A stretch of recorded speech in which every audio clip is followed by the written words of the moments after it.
Hello and welcome. Before we get into today's stories, be sure to subscribe to my channel. Also, let me know in the comments where you're watching from. 6 months had passed before anyone realised something was terribly wrong with 27-year-old Shraddha Walkar. Her friends hadn't heard from her, her father's calls went unanswered, and slowly it became undeniable. Shraddha had vanished. When police were finally alerted, their investigation led them into the dense undergrowth outside Chhattarpur, a small city in central India. There, scattered across the forest floor, were decomposed human remains, body parts, unrecognisable and abandoned on a walking trail locals used almost daily. How could they have been missed for so long? And more importantly, who did they belong to? For a while, authorities feared this was just another nameless tragedy in India, a country where unidentified remains are sadly far too common. But this time was different. A desperate father's phone call cut through the silence, urging detectives to check if the remains belonged to his missing daughter. And soon, DNA tests confirmed the worst. The body was Shraddha's. What started as a family's desperate search for a daughter had exploded into one of India's most chilling true crime stories. A case that would grip the nation and shine a spotlight on the darkest corners of love, abuse, and betrayal. Born in 1995 in the Indian state of Maharashtra, Shraddha was raised in a modest but stable home. Her parents eventually separated, and she lived primarily with her father, Vikas Walkar, who ran a successful electronics business. Shraddha had a stable upbringing and access to education, enrolling in the Viva Institute of Technology for Mass Media, but left after a year to work full-time at a call centre. There, she met Aftab Poonawalla through Bumble. On the surface, he seemed charming, educated with a popular food blog called Hungry Chokro and thousands of Instagram followers. But cracks soon showed. They fell for each other fast, moved in together despite her family's objections over their fast pace and religious differences, and her father disowned her. Friends quickly noticed the relationship wasn't what it seemed, and by late 2020 it had turned violent, with Aftab even assaulting Shraddha and landing her in the hospital. She even showed up to work with bruises around her neck, prompting colleagues to call the police. But like so many cases of domestic abuse in India, nothing concrete came from it. Shraddha brushed it off, and no legal action followed. Her friends tried to intervene, but she continued living with Aftab, trapped in a toxic cycle of love, isolation and fear. By 2022, the cracks in their relationship had deepened.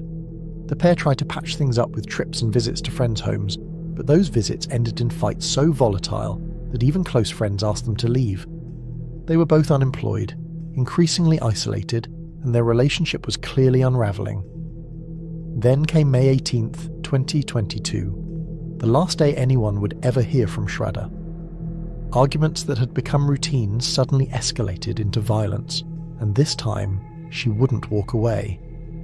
When Shraddha's father reached out to police months later, suspicion immediately fell on Aftab. Investigators tracked her last known movements and financial activity, and the pieces began to fit together. Shraddha's last bank transactions were 2 transfers totaling 54,000 rupees, straight into Aftab's account. After that, her phone activity went silent. Friends received vague, out-of-character texts in late May, but police later questioned if those messages even came from her. Meanwhile, Aftab played evasive. When police finally brought him in, he refused to cooperate, giving vague or no answers. His apartment was searched, his devices seized, and soon witnesses, including Shraddha's friends, spoke freely about the violent, abusive relationship they'd witnessed. The evidence pointed clearly toward Aftab, but he stonewalled investigators. Pressure mounted, especially as the case leaked to the press and gripped the public. Courts even floated the idea of using a controversial narco test, essentially drugging him into lowering his inhibitions during questioning. Aftab resisted, but cracks began to show. Eventually, he started drip-feeding information to police, and what he revealed stunned everyone. Aftab admitted that on May 18, 2022, a fight over groceries spiraled out of control. He strangled Shraddha during the argument, later claiming she had become aggressive. Instead of calling for help or walking away, he pinned her down and ended her life.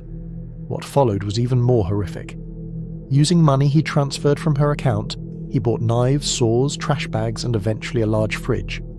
Drawing on his culinary training, Aftab treated Shraddha's remains as though he were processing meat. He cut her into small pieces, stripped flesh from bone, and even ground fragments into powder. He stored her remains in the fridge, then, under the cover of night, disposed of them in the surrounding jungle, piece by piece. Her head was discarded in a pond outside town. He bought cleaning supplies to scrub the apartment and cover his tracks. For weeks, Aftab lived a double life, continuing to post online, acting as though nothing had happened. Meanwhile, Shraddha's friends and family grew increasingly frantic, but by the time her father called police, she had already been gone for half a year. When Aftab finally broke under pressure, his confession painted a horrifying picture. He described how he stored Shraddha's remains in the fridge and methodically disposed of them at night. He even injured himself while buying knives and saws, later visiting a doctor, a detail investigators confirmed. Forensic analysis backed up his account, and when police drained the pond he had mentioned, they found fragments of a skull. Digital evidence matched his story. Phone records, bank transfers, and location data placed both Aftab and Shraddha's devices exactly where he said he had been. This wasn't just a crime of passion, it was a calculated cover-up, carried out with chilling precision by someone who knew exactly what he was doing. Aftab stayed smug and unremorseful throughout. In November 2022 he was arrested, and investigators compiled a massive 6,000-page charge sheet packed with forensic and digital evidence. Despite confessing, he pleaded not guilty, dragging out court proceedings with appeals and lawyer changes. He even demanded special prison perks, bottled water, new clothes, extra recreation, which were denied. Outside, public outrage grew, with demonstrations calling for the death penalty, while inside he faced threats and attacks, including an attempt by masked men with swords. Paranoid and isolated, he trusted no one. For Shraddha's family, justice felt painfully slow. Her father led the fight for the harshest punishment, and the case became more than a tragedy. It highlighted femicide, domestic abuse, and the risks of ignoring warning signs. Her therapist revealed recordings of Shraddha admitting she feared leaving Aftab, convinced he would kill her if she tried. Those words proved heartbreakingly true. The case remains open, with the nation still awaiting sentencing. Shraddha's case is one of those stories that lingers long after the headlines fade. What started as a whirlwind romance ended in unthinkable violence, exposing how quickly love can turn toxic when red flags are ignored. Every delay in court, every fresh detail from investigators, has kept the wound open for her family, who are still fighting for justice in her name. At its heart, this isn't just a crime story.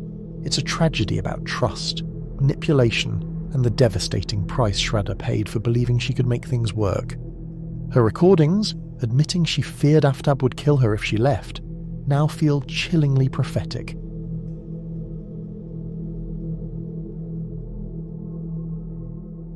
The screen flickered to life. "Hey everyone, we're live!" A man in a Santa hat grinned at his camera, controller in hand, ready to stream hours of Grand Theft Auto, Vice City. It was December 18th, 2022, 1 week before Christmas, and dozens of subscribers tuned in to watch him play. To anyone watching, he was safe at home, joking about his sound levels, sipping soda, and blasting digital criminals across neon streets. But outside of YouTube, in the real world, something very different was happening. While the stream rolled on, while viewers dropped comments he couldn't see, the man on the screen was nowhere near his computer. The broadcast wasn't live. It had been recorded days earlier, set to play automatically, a perfect alibi. Because at that very same moment, in a quiet house in Silverwood Green, a young woman was fighting for her life. Neighbours later recalled hearing a scream at around 9 p.m. Police cameras caught the silhouette of a man entering the neighbourhood, heading directly to her home, as if he already knew where to go. Her name was Natalie McNally. She was 32 years old, 15 weeks pregnant, and that night she was ambushed in her own home, stabbed repeatedly, beaten, strangled. Defensive wounds showed she fought back with everything she had. All the while, the livestream kept running. His voice filled the internet, cheerful and calm as though nothing was wrong. a digital smokescreen for the horror unfolding in the real world, and chillingly, midway through the stream, a message flashed across the screen: "No time to die." 3 hours into the live broadcast to the exact moment Natalie was attacked. This was no accident. This was planned. Morning light crept over Lurgan, a small town in Northern Ireland. It was Monday, December 19th. For most people, it was just another work day, but for Natalie McNally's friends and family, something felt immediately wrong. Natalie wasn't answering her phone. She didn't show up for work. No texts, no calls. Silence. This wasn't like her. Not now. Not when she was 15 weeks pregnant with her first child. By evening, worry had turned into panic. That night, her boyfriend, Stephen McCullough, drove the 20 minutes from his home in Lisbon to check on her. At around 10 p.m, he stepped into her house in Silverwood Green. The scene inside was every family's nightmare. Natalie was dead. She had been brutally attacked, stabbed multiple times, strangled, beaten. There were defensive wounds on her arms, proof she had fought to survive. Her unborn son was gone too. Police swarmed the house. The post-mortem confirmed it. Natalie had been murdered the night before, on Sunday, December 18th. The holidays were supposed to be a time of warmth and family. Instead, Lurgan was plunged into grief. And as detectives began piecing together the timeline, one fact became horrifyingly clear. Whoever killed Natalie had known exactly where she lived. This wasn't random. Natalie was 32 years old, born and raised in Lurgan, a town of 30,000 in County Armagh. She studied law at Queen's University Belfast before shifting paths into marketing and management. Clever, ambitious, determined. By 2022, she was working for TransLink, Northern Ireland's public transport company, running campaigns and shaping messages that reached thousands of commuters every day. But her real passions lay outside the office. Natalie loved animals, puzzles and football. Everton on the English side, Armagh in Gaelic. She threw herself into causes too, especially equality, becoming a familiar voice at local campaigns. And then there was family. Always family. Christmas was her season, the time to gather, laugh, exchange gifts, argue about football and fall asleep full of food. That December was even more special. Natalie had been keeping a secret, a quiet joy she planned to share with everyone on Christmas Day. She was pregnant, a baby boy. Her parents already knew. They were overjoyed, counting down the days until she would make the big announcement to the rest of her family and friends. That Christmas dinner would have been unforgettable, the kind people talk about for years, the one where everything changes, but it never came. Because on the night of December 18th, Natalie never made it past her front door alive. Her dreams, her child, her family's future, stolen. And as detectives started combing through evidence, they realized this wasn't just a brutal murder. It was personal. While Natalie's family mourned, another name began surfacing in whispers and police files: Stephen. To the outside world, he was an entertainer, a YouTuber with more than 40,000 subscribers, a man obsessed with pop culture. His channel was a mix of toy reviews, Doctor Who commentary, Star Wars collectibles and podcasts. The kind of guy who could spend hours arguing about lightsabers and action figures. He even worked part-time for the Belfast Telegraph, presenting himself as a voice talent. But beneath the persona, there was something else. Stephen lived just 20 minutes away in Lisbon. He and Natalie had been dating only a few months since August. By December, she was already pregnant with his child. To family and friends, the relationship seemed sudden, maybe even rushed. But no one could have predicted the darkness lurking behind his smiling live streams. Because while his subscribers knew him as a man who could chat endlessly about sci-fi, police were beginning to see something very different. A man with motive, opportunity, and the coldness to build a murder alibi in advance. Stephen wasn't just another boyfriend. He wasn't just another YouTuber. He was about to become the prime suspect in one of Northern Ireland's most chilling Christmas murders. At first, the evidence didn't point anywhere. A young woman murdered in her own home, a boyfriend with a clean alibi. It should have been open and shut, but detectives knew better. They pulled CCTV from Silverwood Green, Natalie's neighborhood. It was a quiet cul-de-sac. One road in, one road out. On the night of December 18th, cameras caught a man walking into the estate at 8:52 p.m. He headed straight for Natalie's house, as if he already knew the address. 38 minutes later, at 9:30 p.m, the same figure walked out again. Around that exact time, neighbours reported hearing screams. Stephen leaned on his YouTube channel as a shield. He told police he couldn't possibly be the killer.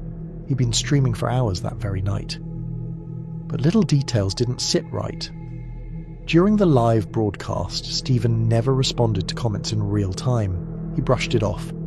The streaming software's kind of messed up. I can't see the chat. Odd.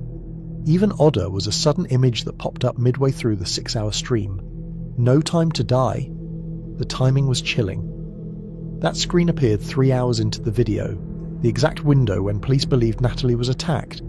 It wasn't proof, not yet. But it was enough to raise eyebrows, because what looked like a solid alibi was starting to look more like a carefully crafted cover. Digital forensics stepped in. Experts traced the stream back and discovered something chilling. It wasn't live. It had been recorded 4 days earlier, on December 14th, then scheduled to play on the 18th. On January 31st, police arrested him. The theory, rage, betrayal, and a refusal to face fatherhood pushed him over the edge. He has not yet been convicted.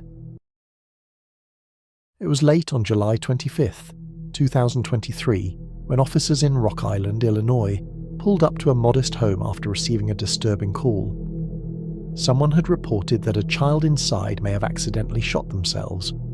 The officers didn't know if the claim was real or just a cruel prank, but protocol required they check. When they knocked, 37-year-old Sushi Staples opened the door. She didn't look shocked or scared by the allegation. Instead, she rolled her eyes and snapped that it was harassment. Lies from her ex-husband's new girlfriend. Absolutely not. I don't even have a son, she insisted. But the caller had given a name. Zion. Staples claimed she only lived there with her 4 daughters. The basement. Off limits. You need a warrant, she said coldly. Her defensiveness stuck with the officers, especially her lack of surprise at the allegation. Most parents, if accused of hiding a dead child, would be panicked, desperate to prove otherwise. But Sushi brushed it off with practiced annoyance, blaming online stalkers and family drama.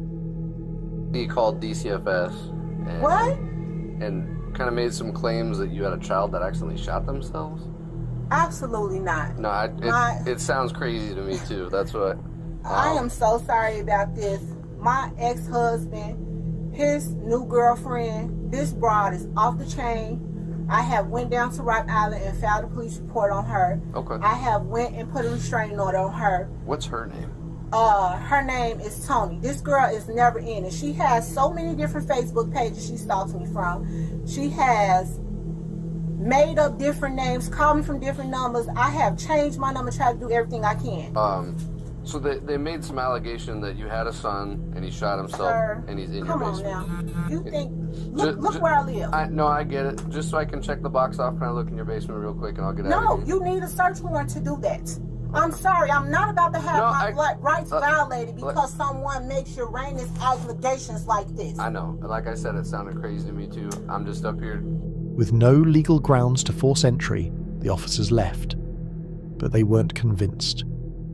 The very next day, July 26th, police came back with a search warrant. This time, they weren't asking permission.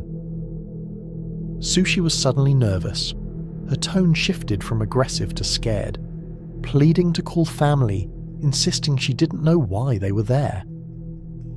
Okay, I'm gonna open the door. We'll all walk in casually. We're not gonna tear up your house or anything, so. Calm down, my kids are in here. Okay. Please. How many?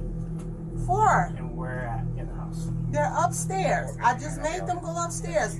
I don't want to scare my kids. Can we just calm These down? officer's gonna walk in there with you, then I got a copy of the warrant out there for you. Can I see the warrant, please? And I can call my lawyer. Can I see the warrant before we walk any further? I'm calm. We have a valid search warrant, so. I understand, but you haven't let me see it yet, and you're walking through my house. It's right here. You don't run how we You're not gonna be Okay, I'm trying to see. Hello?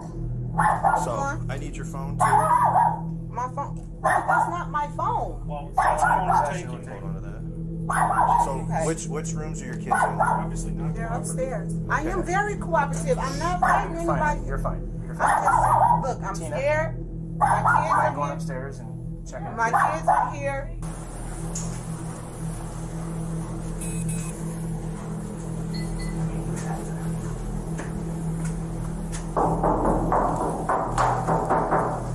That's empty. Well, it's for an old heater. Do you know why we're here? No, I don't. I don't know why you're here. Okay. And I'm really scared because my kids are upstairs. And I don't know what's going on. Okay. When asked again about Zion, she flatly denied his existence, then pivoted to another excuse. Someone had stolen her identity, she claimed, and maybe that's how his name showed up on benefits paperwork. Detectives pressed harder. Bit by bit, she cracked. "I need some help," she muttered, before admitting she'd used someone to make documents for her. Fraud, she suggested, but still, no child. While Sushi stalled upstairs, investigators searched the property. The garage drew their attention. In the corner sat a large trash can, oddly heavy and emitting a faint foul odour.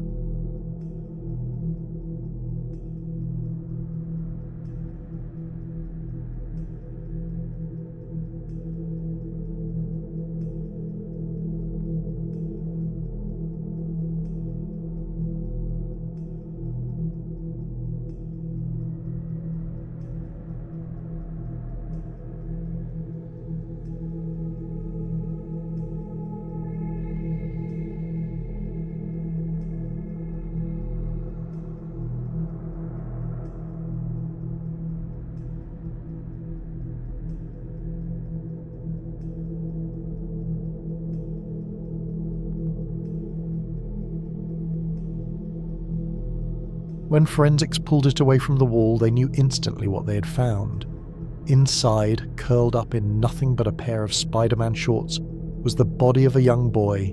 Zion Staples was real after all, and his mother had hidden him in a garbage bin for months. Two of Sushi's daughters broke the silence investigators had long suspected. Through quiet, scared voices, they told detectives what had happened. Zion had found their mother's gun, played with it, and accidentally shot himself. In shock, Sushi didn't call for help. Instead, she ordered her girls to help drag his body into the basement. They laid him in a bin beneath their own kitchen, where his siblings ate and lived, while Sushi stuffed dryer sheets into vents to mask the smell. Weeks later, when the odour became unbearable, she moved him to the garage. At the same time, she continued cashing in state benefits under his name. Authorities decided not to charge Sushi with murder. There wasn't clear evidence she had pulled the trigger. But her crimes were undeniable, concealing a child's death, obstruction, child endangerment, and fraud. The optics of her behaviour, the lies, the benefits, the way she erased Zion's existence, painted her as cold and calculating. In court, prosecutors described not just negligence, but a shocking lack of humanity. Facing trial, Sushi wavered between tears and denial. "I'm not a monster," she said. "I'm just a mother who fell and tried to get back up." She pled guilty to one charge, endangering the life of a child. The others were dropped. Her sentence? Just 2 years in prison. With time served, she would be out in under 18 months. At sentencing, she even complained it was too harsh, asking for probation instead. In the end, the truth about Zion came out not through his mother, but through the bravery of his sisters and the persistence of investigators. Sushi had tried to erase her own son, from her words, from her home, from her life. Do you have a son named Zion? No, I don't. You've never had a son named Zion. No. Are you claiming benefits for a kid named Zion? No. I haven't gotten any benefits for anyone. But the evidence wouldn't stay buried. Zion's short existence was defined by a mother who lied about him, even in death. And though Sushi Staples walked away with a light sentence, the shadow of her choices will follow her and her children for the rest of their lives.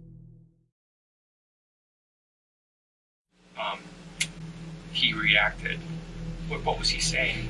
Because I love you.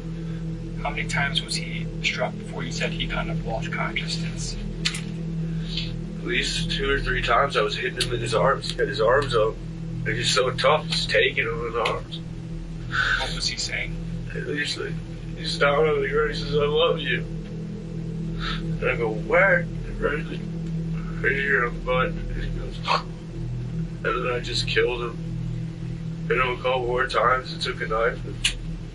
So before he lost consciousness, that he was saying to you the whole time as you were striking was that I love you, I love you. He told me a couple of times, I love you.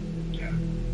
Today's story stands apart from the usual cases we cover, where suspects often lie, deny involvement, or try to manipulate the truth. In this case, the suspect is strikingly different. He openly confesses to every detail of his actions. While honesty might seem like a positive trait in this context, it's deeply unsettling and chilling. On the morning of November 11th, 2023, police in Ohio rushed to the Gullia home after a 911 call reported an unresponsive man. What they found inside was chaos wrapped in silence. Theodore Gullia, the patriarch of the family, was lying upstairs, cold to the touch and bearing obvious signs of violence. His wife, Anna, had been the one to call.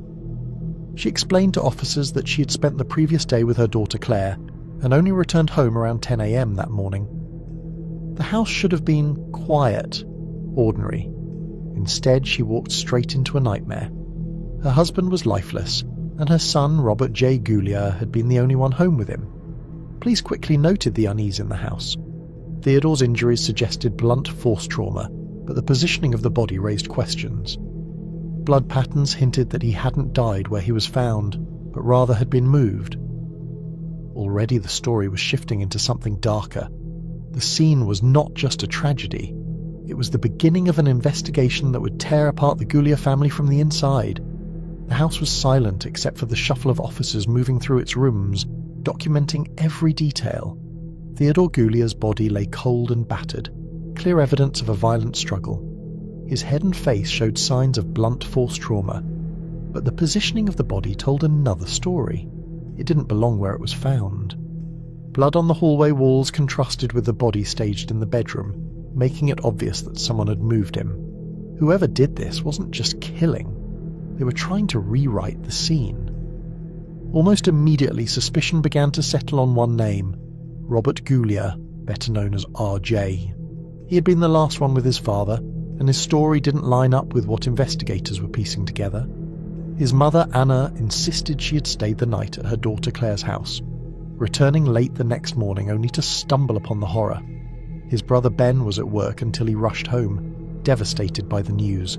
That left only RJ alone with their father during the critical hours. And yet, when questioned, Robert spun a version of events that bordered on the unbelievable. He claimed he'd been calling his mother for cigarettes that morning, that he had heard noises in the night but thought little of them, and, most bizarrely, that someone else must have broken in to kill his father and left the scene in a way that would frame him. It was the kind of story that sounded like a bad excuse the moment it left his mouth. Detectives knew it, his own family knew it, his owner. And before long, Robert would be sitting in an interrogation room, facing the questions that would break apart his lies. When detectives finally sat Robert down in the interrogation room, the tension was heavy. At first, he stuck to his story. Someone had broken in, someone else had killed his dad, and somehow he was just the unlucky one left behind to look guilty. But the officers weren't buying it. His answers were inconsistent, and every detail he gave seemed to unravel under even the simplest questioning. The shift came when detectives pressed him about the blood, the body being moved, and the obvious signs of staging. Slowly, Robert began to bend. He admitted he had struck his father, though at first he tried to soften it, claiming he just wanted the pain to end, that he hadn't meant for things to go so far. But then the confessions tumbled out. He described grabbing a steel baseball bat, hitting his father as he sat unsuspecting.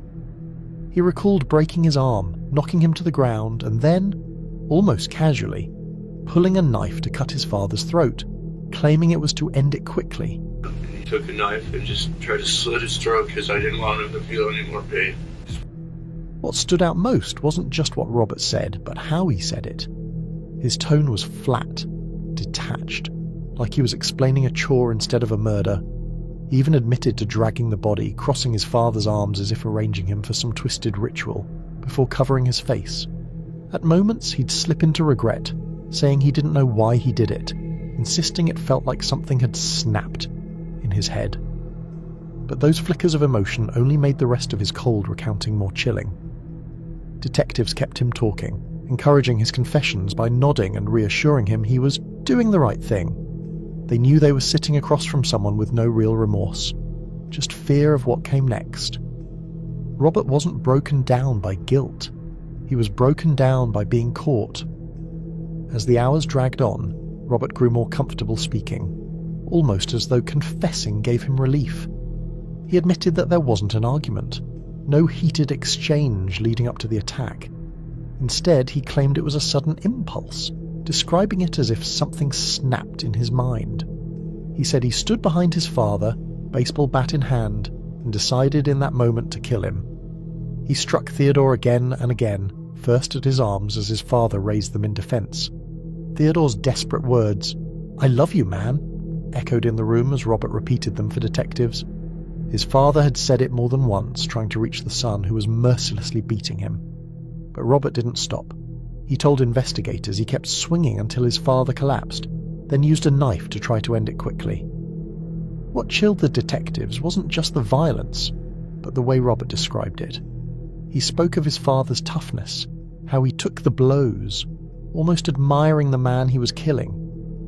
2 or 3 times I was hitting him with his arms, had his arms up. They're just so tough, just taking him with his arms. What was he saying? He's down on the ground, he says, "I love you." He admitted that once the attack was over, he couldn't stand the sight of the body. So he dragged his father into a bedroom, positioned him in the shape of a cross, and covered his face with a piece of clothing, claiming it was to show respect because of his father's faith. At times, Robert slipped into self-pity. He said he wished he could hug his dad again, that he hadn't meant for it to go so far, but those words rang hollow. His description of washing the bat in the sink, of casually pointing out where the knife still sat on the desk, showed how little true remorse he felt. By now, detectives understood they weren't dealing with a son who had lost control in the heat of an argument. They were sitting across from someone who had made a choice, cold, deliberate, and final. And despite his moments of feigned regret, it was clear that Robert was not sorry for killing his father.